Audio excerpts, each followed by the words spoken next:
Hugo Doulo, c'est vraiment la sensation de ce début de saison en Liga, notamment avec Valence, malgré que Valence ne fait pas forcément un bon début de saison, surtout les derniers matchs. Lui se distingue beaucoup. Alors, on va revenir sur son profil. Alors, il mesure 1,82 m, il a 22 ans, il évolue au poste d'avant-centre et il est prêté par Retafe à Valence. À Valence, il retrouve son ancien entraîneur, même s'il jouait pas forcément à Retafe, mais il retrouve Bordalas qui avant coachait Retafe. Il ne jouait pas forcément titulaire en début de saison, et d'ailleurs il ne l'est pas non plus indiscutable, mais il commence à être de plus en plus titulaire. Euh, en début de saison, Valence était souvent en difficulté, il perdait les matchs, et Bordalas faisait rentrer Hugo Doulo, et lui mettait 1 ou 2 buts par match, ce qui permettait à Valence de gratter des points.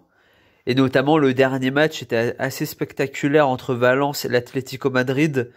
Ça s'est fini à 3 partout. L'Atlético menait 3 buts à 1.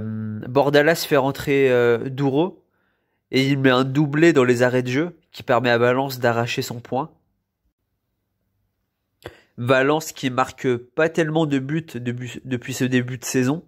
Douro en a mis 4 et cela représente déjà 24% du total des buts de Valence depuis le début de saison.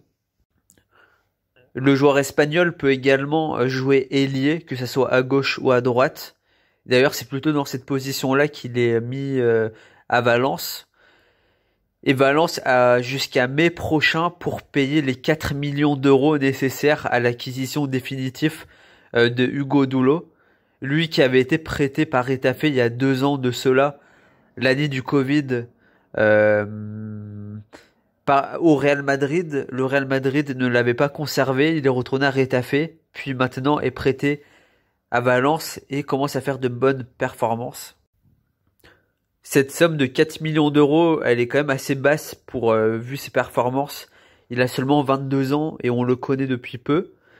Et notamment, il était appelé avec l'Espagne U21 où il a déjà marqué un but en une seule sélection. Et je pense que s'il continue comme ça, il pourra vraiment se montrer à Valence dans une équipe assez jeune quand même.